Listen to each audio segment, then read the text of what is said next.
Assalamualaikum warahmatullahi wabarakatuh. Kembali bersama aku Dimas Khairullah di channel podcast kesayangan kita, Dimas. Diskusi itu memang asik. Jadi teman-teman, kali ini kita akan membahas suatu fenomena atau suatu isu atau suatu kisah atau suatu apa itu teman-teman bilangnya. Tapi ini aku yakin dan percaya teman-teman sering mendengar kata ini. Langsung saja kita akan bahas tentang personal branding. Jadi bukan Dimas namanya kalau kita tidak mengundang nih narasumber yang sangat luar biasa. Kali ini udah hadir bersama kita Ibu Alifah. Jadi Ibu Alifah ini merupakan seorang public relation sejati. Untuk itu kita undang langsung, ini dia Ibu Alifah. Halo Ibu. Halo Dimas. Gimana nih Bu kabarnya? Siang-siang gini Bu, sehat Ibu? Alhamdulillah sehat. Iya. Gimana nih Bu, kesibukan apa sih dari tadi pagi Bu? Kesibukan hari ini ya. Iya Bu. Kesibukan hari ini seperti biasa, mungkin ya beberapa tugas-tugas dari unit ya. Iya Bu. Kita tadi udah habis nganterin teman-teman KKN di Kendal. Udah situ terus buat rilis seperti biasa. Iya, jadi Bu Alifah ini juga kerja di Humas ya Bu ya. Iya. Jadi teman-teman, kita akan bahas personal branding ini dengan orang yang tepat sekali nih teman-teman. Jadi kali ini Bu, banyak orang yang udah mulai sadar tentang pentingnya personal branding ini Bu. Tapi ada beberapa orang juga teman-teman Dimas tuh yang mungkin salah mengartikan personal branding. Kayak dia teman-teman lebih lihat, apa sih ini anak sedikit-sedikit prestasinya diupload, apa sih anak sedikit-sedikit kegiatannya diupload. Nah tapi sebelum kita bahas itu, sebenarnya nih Bu, menurut Ibu personal branding ini apa sih Bu? Gitu. Personal branding ya, Iya. mungkin kalau teman-teman yang dari KPI itu yang pernah ambil mata kuliah public relation, Nah, pasti ada salah satu materi itu ketika di salah satu materi terkait tentang pencitraan. Itu. Jadi memang bagaimana sih membentuk citra atau membentuk kesan, image seseorang. Nah, salah satunya adalah bagaimana caranya kita membentuk, salah satunya adalah melalui personal branding tadi sih. Itu. Jadi personal branding itu adalah lebih ke apa yang ingin orang persepsikan sih tentang diri kamu, apa yang kamu tampilkan terhadap dari sisi kamu, apa yang kamu bicarakan, itu semua adalah sebagian dari personal branding. nah itu nih sahabat Dimas di rumah udah mulai terjawab kan teman-teman. Jadi personal branding itu apa? Jadi emang kayak personal branding itu untuk membentuk citra yang baik. Jadi mulai sekarang tuh jangan ada kayak, iya apa nih apa seperti ini, emang fungsinya itu untuk membangun citra yang baik ya Bu ya. Betul. Nah mungkin nih Bu, sahabat Dimas di rumah itu masih mungkin pusing nih Bu. Sebenarnya apa aja sih yang diperlukan oleh seseorang itu untuk membentuk personal branding yang baik gitu Ibu? Oke, gimana ya caranya kita mau membentuk personal Nah, diri yang baik? Yang pasti adalah pertama kalian harus kenali diri kalian itu seperti apa. Caranya kayak gimana? Kalau teman-teman dulu pernah belajar, ada salah satu strategi itu, walaupun ini biasanya kita gunakan untuk program dan lain sebagainya, sebenarnya ini juga bisa kita terapkan untuk diri kita sendiri. apa itu Gitu. Ibu? Namanya adalah dengan analisis SWOT. Mungkin Nah. pernah dengar ya. Jadi bagaimana kita mengenal diri kita sendiri, bagaimana kekuatan dalam diri kita sendiri, apa yang menjadi kelemahan kita, kemudian apa yang menjadi opportunity dan apa yang menjadi ancaman di luar. Nah itu, setelah kita tahu apa yang menjadi keunggulan atau kita lebih bisa mengenal diri kita sendiri, maka itu memang perlu dikomunikasikan. Perlu kita komunikasikan. Orang nggak akan tahu kalian itu ingin dikenal seperti apa. Jadi tadi memang kita perlu untuk memperkenalkan diri kita ke orang lain, baik itu nanti melalui media sosial dan lain sebagainya. Tapi itu juga butuh satu yang namanya adalah konsistensi ya. Jadi teman-teman pengen dikenal seperti apa, nah kalian harus konsisten untuk menyampaikan hal tersebut, atau bisa juga dengan kalian memiliki sebuah kekhasan. Punya satu ciri khas yang kalian gunakan terus-menerus. Jadi orang itu nanti akan tadi ya kayak balik lagi ke pencitraan tadi ya. Iya, kita tuh muda ya Bu ya. Jadi oh anak ini. Betul, karena kita beda, jadi orang tuh langsung kenal. Oh kalau Dimas itu seperti apa, Bu Alifah seperti apa. Kalau kalian mau dikenal seperti apa, jadi kalian lebih mengenal diri kalian sendiri. Gitu. Nah, jadi gitu ya teman-teman. Teman-teman mau dikenalin oleh orang lain itu seperti apa tergantung dari teman-teman sendiri. Nah, ini tuh udah dibilang sama Bu Alifah tadi, mulailah cari ciri khas ya Bu ya. Biar orang tuh langsung tahu, oh ternyata ini tuh Dimas gitu. Ternyata Dimas podcast tuh seperti ini ya Bu ya. Nah, tadi sebenarnya Bu Alifah udah nyinggung nih cara bangun personal branding baik secara langsung ataupun lewat sosial media. Nah, Sebenarnya Ibu punya tips gak Bu untuk membangun personal branding ini baik secara langsung ataupun lewat sosial media Bu buat teman-teman kita di rumah? Oke, buat teman-teman di rumah, kadang itu kita agak malu ya, itu Iya yang jadi benar Bu. kendala ya. Ada yang jadi kendala, kadang kita agak malu kalau kita punya prestasi Iya atau Bu. kita mau Sering banget sih. menampilkan diri kita seperti apa itu agak malu. Tapi tadi kalian itu kan pengen dikenal seperti apa, memang butuh media dan lain sebagainya ya, butuh baik itu media sosial dan lain sebagainya. Mungkin saya sedikit cerita terkait pengalaman aja ya. Iya Bu, Ya. boleh banget nih Bu. Pengalaman luar biasa Bu Alifah. Jadi apa yang saya lakukan agar orang-orang itu tahu terkait tentang personal branding saya? Saya masuk ke UIN Wali Songo itu tahun 2019.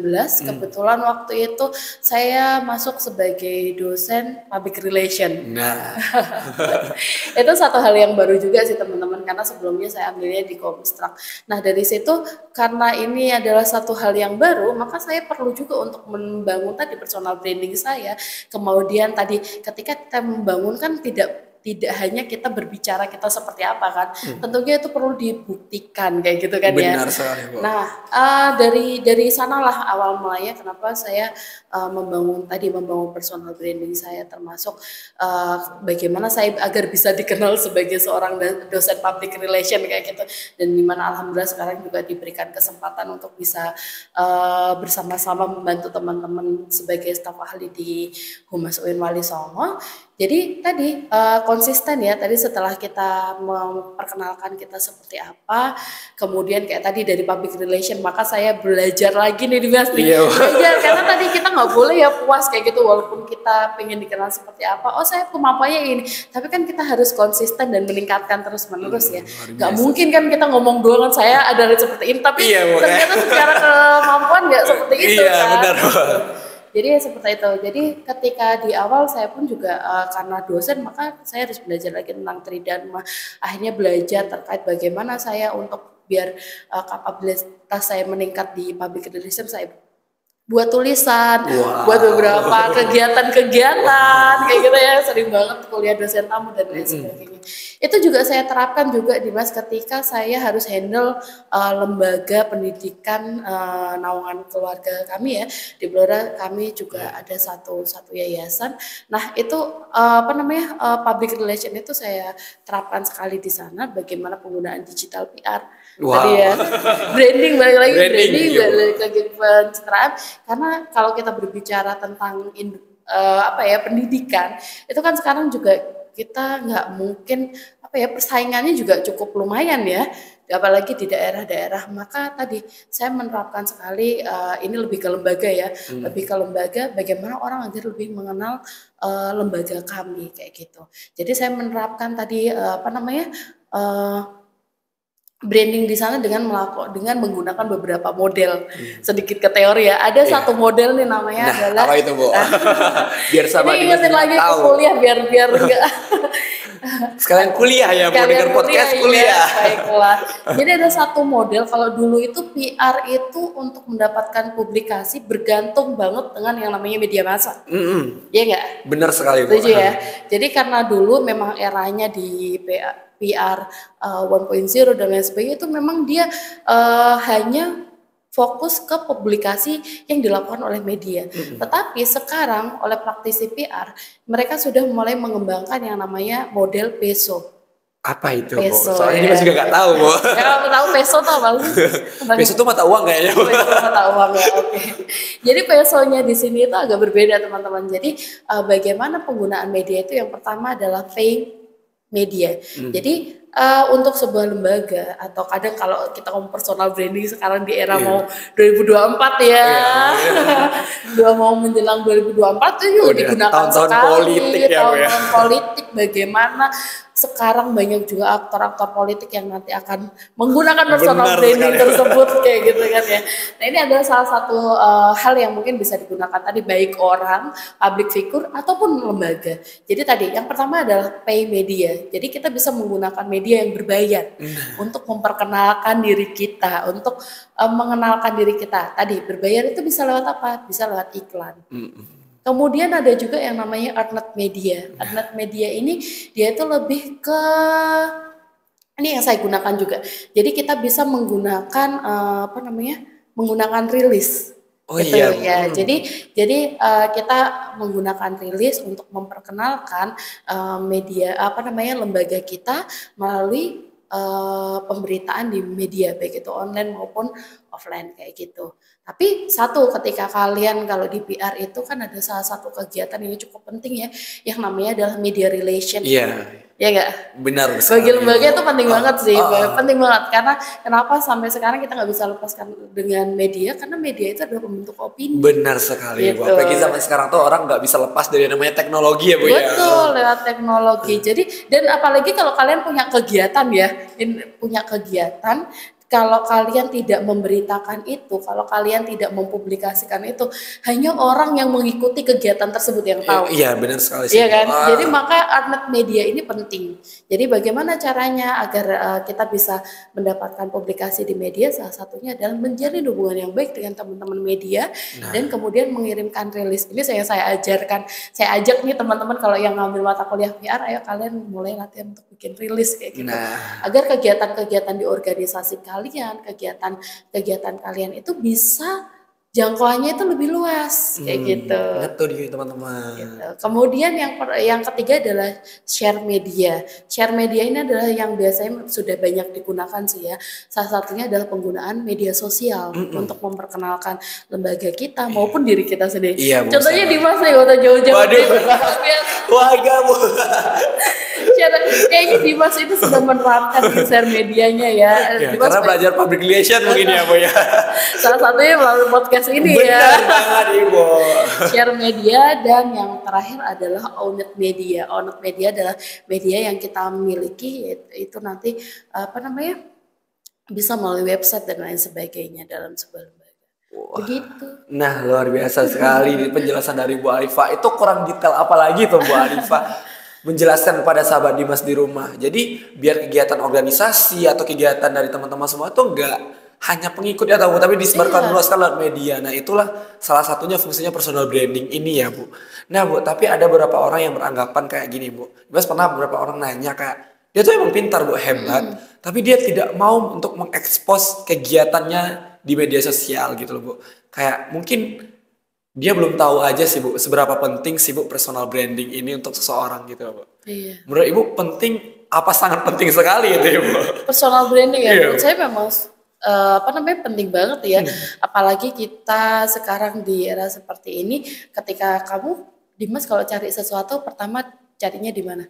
Di Instagram, Bu. Di Instagram ya. Misal. Di Instagram, di Google dan lain Iya, sebagainya benar, kan Bu. nyari segalanya. Nah, sekarang itu tadi kaitannya dengan digital PR. Jadi memang biar kita bisa orang mau cari tahu tentang diri kita itu tadi baik itu lewat Instagram maupun lewat Google, maka tadi penting banget baik lembaga maupun seseorang itu untuk apa namanya mempublis dirinya ya, tadi memperkenalkan dirinya kan, membentuk kesan dan lain sebagainya, kekhasan tadi ya. Nah, itu teman-teman. Jadi jangan ragu mulai dari sekarang. Udah dibilang sama Bu Eva, sangat penting sekali. Nah, nih Bu, mungkin Ibu punya statement terakhir untuk teman-teman sahabat Dimas di rumah nih Bu, atau sesuatu hal yang ingin Ibu sampaikan untuk anak muda di luar sana, mumpung Ibu Alifa di sini sebagai sosok yang luar biasa dalam membangun personal branding, Bu. Apakah ada yang Ibu ingin sampaikan? Silahkan Ibu. Oke, yang ingin saya sampaikan ke teman-teman tadi, yang pertama ketika kalian mau membangun personal branding, yang pertama adalah kenali dirimu. Kemudian apa yang kamu tampilkan, kemudian bagaimana ketika kamu berbicara dan bagaimana kamu berperilaku, maka itu adalah personal branding dirimu. Jadi tadi ya, makanya dalam personal branding itu penting banget perencanaan. Ya enggak? Harus sih, Bu. Karena kan kita mau dikenal seperti apa dan lain sebagainya, maka itu ketika kita nanti kita menampilkan diri kita, ketika kita berbicara dan ketika kita berperilaku itu bisa sesuai dengan apa yang ingin kita citrakan tadi. Benar ya sekali, tentang diri kita. Itu sih teman-teman. Wah, luar biasa sekali pembahasan dengan Bu Alifa ini teman-teman. Tadi Bu Alifa udah sempat beberapa poin yang diinginkan Bu Alifa. Kita mungkin boleh saja pencitraan ya Bu, tapi jangan lupa untuk membuktikan. Biar nggak omong kosong doang ya Bu ya. Iya. Nah, orang nanti sorry-nya ini tapi sebenarnya tidak punya kemampuan untuk itu ya Ibu ya. Ya Allah, luar biasa sekali bersama Bu Alifa kali ini. Mungkin sahabat Dimas di rumah sekarang udah tahu nih Bu, mungkin dari tadi cara membangun personal branding, kiat-kiat membangun personal branding di zaman sekarang ini. Emang luar biasa sekali pembahasan kita bersama Bu Alifa ini. Sebelumnya Dimas mau ngucapin terima kasih kepada Ibu Alifa, ya Allah luar biasa sekali yang udah mau berbagi ilmu bersama kita di sini, menyempatkan diri untuk berbagi nih sama sahabat Dimas di rumah di sela-sela kesibukan Ibu Alifa ini dalam menjalankan tugasnya sebagai seorang dosen, staf ahli, mungkin juga mengurus yayasannya ibu ya di kampung halaman ibunya. Jangan lupa buat teman-teman ya, apa yang dibilang Bu Alifa tadi itu bukan hanya untuk teman-teman dengerin, tapi dipraktekkan teman-teman. Karena seperti yang selalu bilang Bu Alifa, apa yang kamu citrakan itu tergantung pada dirimu sendiri teman-teman. Jadi aku juga gak akan pernah lupa untuk mengingatkan teman-teman tentang hal itu. Terima kasih banyak Ibu Alifa, sekali lagi terima kasih banyak.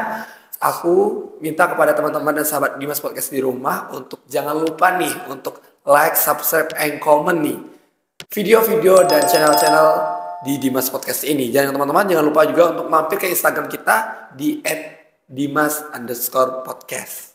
Jadi buat teman-teman terima kasih banyak kepada Ibu Alifa.